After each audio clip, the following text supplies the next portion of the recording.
요즘 신경과 내에서 아주 핫한 주제, 근 20년 만에 FDA에서 알츠하이머 치매 치료제로 허가를 받은 신약 아듀카누맙에 대해서 여러분들과 이야기를 나눠볼까 합니다. 이거 약 광고냐고요?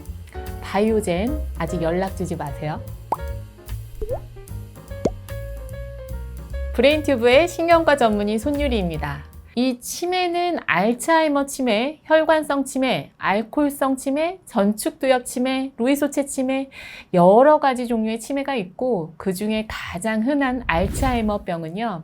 간단히 설명하면 뇌에 베타 아밀로이드가 쌓이고 과인산화된 타우 단백질이 뭉쳐지면서 아밀로이드 플라크, 신경 섬유 다발들이 신경세포를 자꾸 파괴시켜서 생기는 병이에요. 뇌세포가 파괴되니까 뇌 신경 전달에 문제가 생기면서 인지 기능이 떨어지고 나중에는 독립적인 생활이 불가능하게 되는 것이 치매랍니다. 기존의 약들은요, 이 부족한 신경 전달 물질을 채워주거나 뇌의 흥분을 잠잠하게 해주는 약이었어요. 도네페질, 갈란타민, 리바스티그민, 메만틴 이 네 가지만이 FDA에서 치매약이다라고 인정받은 약들이고 저도 그동안 이 약들을 안전하게 잘 처방을 하고 있었죠. 하지만 이 약들은 병이 진행된 이후의 변화를 조절해주는 약들이기 때문에 근본적인 치료는 아니에요. 보험 기준도 그래요. MMSE는 26점 이하로 떨어지면서라, 메만틴은 더 떨어지면 20점 이하면서라 이렇게 딱 정해놓고 그때까지는 치매가 좀 진행될 때까지 뭐 하지 말고 기다리라는 거죠. 근데 우리 예를 들어서 감기약도요. 원인이 되는 바이러스를 죽이는 게 아니라 단순히 두통, 발열, 기침, 콧물, 코막힘 이런 증상을 호전시키는 효과를 갖는 것과 마찬가지예요. 현재 치매약은요, 없어서는 안 되는 좋은 약이지만 안타깝게도 질병의 진행을 억제할 수는 없습니다. 이 아두카누맙은요, 미국 제약사 바이오젠, 일본 에자이가 공동 개발했고요. 아두햄, 성분명은 아두카누맙이라고 합니다. 이 아두카누맙이 혁신적인 이유는 치매의 첫 단계인 베타 아밀로이드가 쌓이는 단계에서 아밀로이드를 제거하는 역할을 해요. 그동안의 약들이 증상을 일시적으로 그냥 개선하거나 완화시키는 것이었다면 이번 신약은 발생 원인이 되는 물질을 뇌 조직 내에서 완전히 제거를 해버리기 때문에 정말 획기적인 일이라고 할 수가 있죠. 그리고 먹는 약이 아니라 한 달에 한 번 이렇게 맞는 주사제입니다. 그래서 우리가 약 먹기 싫을 때 주사 좋아하잖아요. 효과가 있을까? 아밀로이드를 제거하는 것은 입증은 했는데 치매가 좋아지는지는 논란이 많다. 그리고 이 효과가 있을 만한 대상이 제한이 되어 있다입니다. 이 치료는요, 우선 모든 알츠하이머 환자들이 대상이 될 수가 없어요. 베타 아밀로이드가 침착이 되어 있지만 아직 뇌세포의 기능이 어느 정도 좀 남아있는 초기 치매 환자들이어야 되겠죠. 페트 검사, 뇌척수액 검사 이런 것들을 통해서 아밀로이드가 있다고 입증된 환자여야 될 겁니다.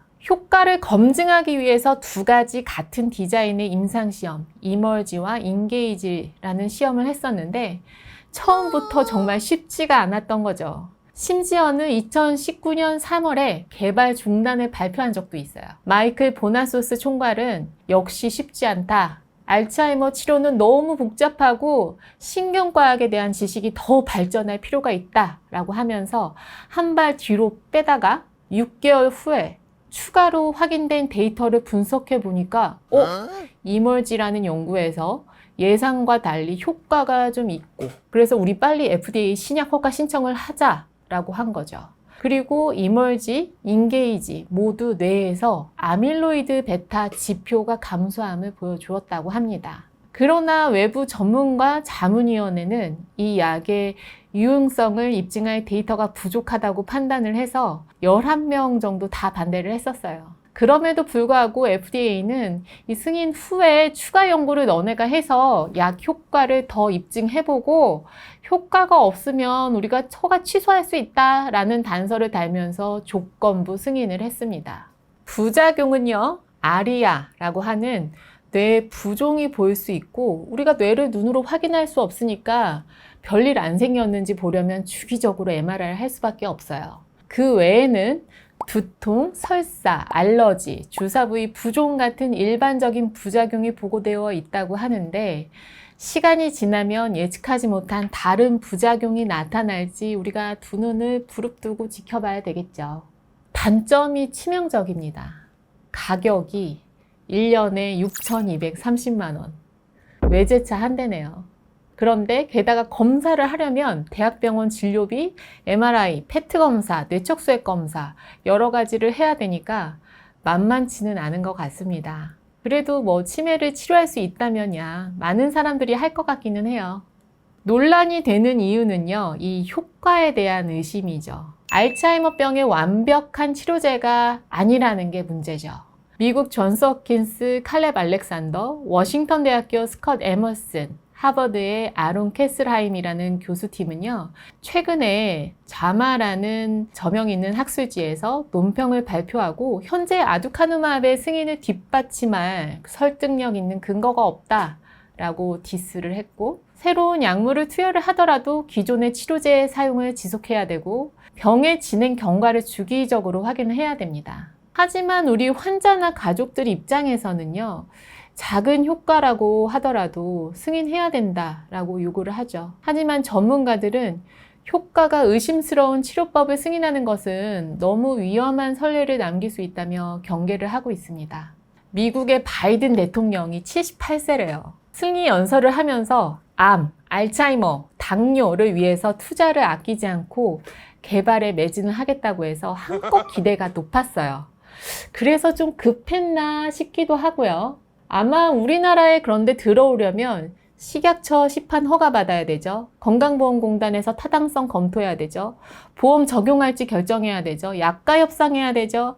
아마 빨라야 올해 하반기 아니면 내년 상반기 정도에 출시 가능하지 않을까 하는데요. 제 생각엔 건강보험은 어렵지 않을까 합니다. 알츠하이머가 아밀로이드 제거 하나로 끝나는 문제는 아니죠. 그 외에도 치매를 일으키는 여러 가지 위험 인자를 잘 관리를 해야 하는데 주사 하나로 간단히 해결될 일은 아님은 분명합니다. 하지만 이번 신약이 치매 치료의 새로운 길을 열고 한 발 더 다가간 고무적인 일임은 틀림이 없어요. 우리 우주 연구도 그렇지 않습니까? 성과가 느리고 당장은 만족스럽지 않더라도 이런 시기가 있어야 더 큰 성과를 낼 수 있듯이 나중에는 아마 더 잘 다듬어진 치료제, 더 저렴해진 약가로 나오지 않을까 합니다. 네, 오늘 여기까지고요. 또 앞으로 새로운 소식이 있으면 알려드릴게요. 안녕히 계세요.